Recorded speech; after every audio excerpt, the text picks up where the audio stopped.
"You'll be back in 6 months." He said it across the restaurant table like it was a fact. Not an insult, not even anger, just certainty. The kind that makes people at nearby tables glance over. I remember the exact way he leaned back in his chair, confident, relaxed. "People like you don't survive alone," he added quietly. "You need someone like me." The check arrived right after that, and for a moment I almost believed him. I didn't argue, I didn't defend myself, I just nodded, signed the receipt, and walked out. But what he didn't know that night was that our next meeting wouldn't look anything like that dinner.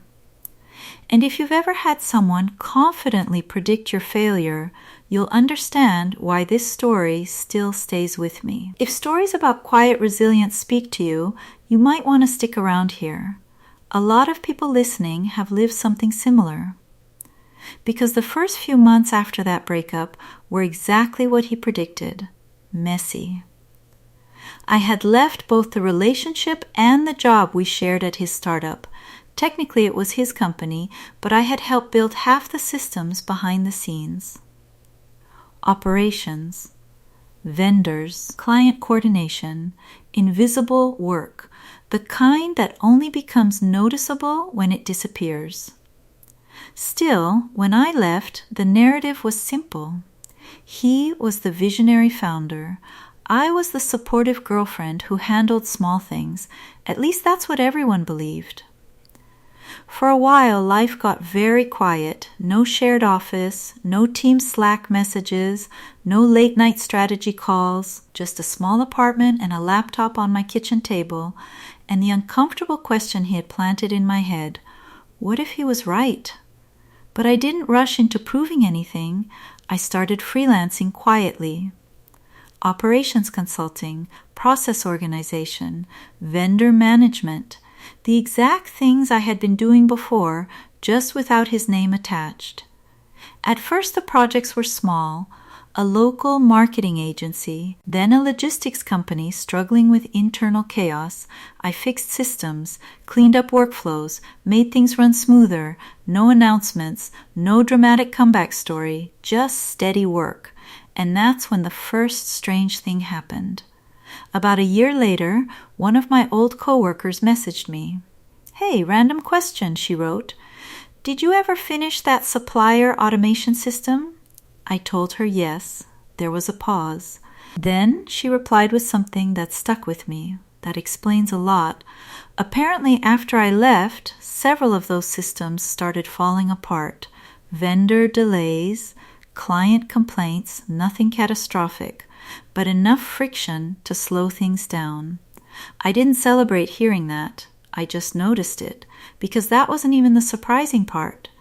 The surprising part happened 2 years later. By then, my consulting business had grown quietly, mostly referrals, companies that didn't want flashy consultants.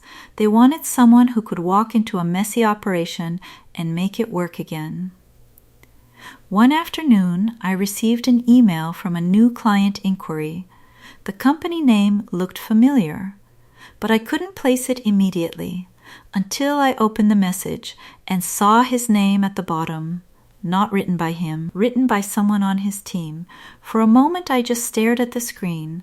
Of all the companies in the city, his. Apparently they were hiring an outside operations consultant. Their internal systems had become complicated. That word made me smile. I didn't respond immediately, not because I was angry, because I wanted to think clearly. Old emotions have a way of sneaking into professional decisions, but eventually I replied the same way I do to every potential client. Calm, neutral, professional. We scheduled a meeting. The night before that meeting, I slept surprisingly well, which confused me. Years earlier, seeing him would have made my stomach twist. But time does something interesting. It reorganizes your emotional priorities. By morning, the meeting just felt like work. Still, when I walked into the conference room, I could feel the tension, not from me, from him. He looked exactly the same posture, same confident tone, but his eyes paused for half a second when he saw me, just long enough to notice the project manager began explaining their problems, client timelines slipping, vendor communication issues, internal workflows overlapping. As she spoke, I recognized almost every problem. They were all systems I used to manage.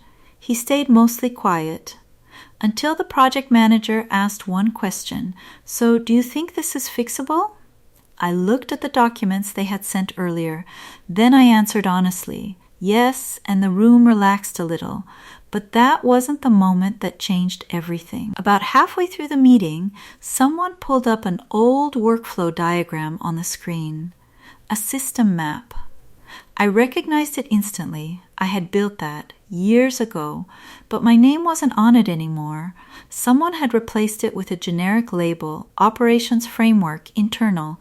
I didn't say anything, but I watched his reaction. He noticed too, and for the first time in that entire meeting, he looked uncomfortable. That was when I realized something. He hadn't expected this situation. He expected me to disappear after that dinner, not to walk back in as the solution to his company's problem. If you were sitting in that room, what would you have done? Would you have pointed it out? Would you have called him out? I didn't, because the truth was already sitting in front of everyone, and it didn't need my help. The mini realization came a few minutes later. One of the engineers asked how I would fix the vendor delays.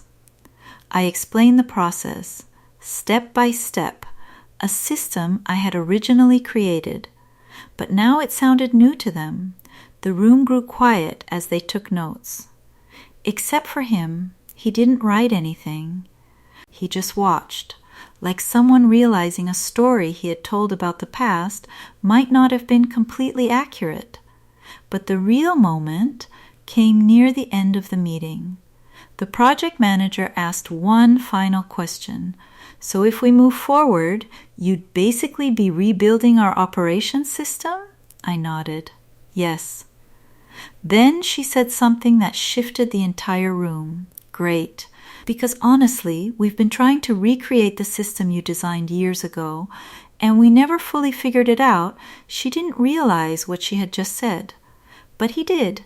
Everyone turned slightly toward him. Just for a second, not accusing, just noticing. He cleared his throat. Then said quietly, she was very good at what she did. No defensiveness, no jokes, just a simple acknowledgement. And oddly enough, that was enough. The contract was signed 2 weeks later. His company officially became one of my clients. We worked professionally, respectfully, no dramatic confrontations. But every time we had a meeting, I remembered that dinner years earlier. You'll be back in 6 months. He had been wrong. But not in the way people imagine. I didn't come back to prove anything. I came back because I had built something real in the meantime. And that changes the dynamic completely. These days, when people ask about my career turning point, I don't mention the contract. I mention that dinner. Because sometimes the most powerful thing someone can give you is doubt. It forces you to rebuild your identity without their approval. And strangely enough, that's the moment you stop needing it. If you've ever had someone underestimate you like that, I'm curious what happened next in your story. Sometimes the quiet comebacks are the ones that change everything.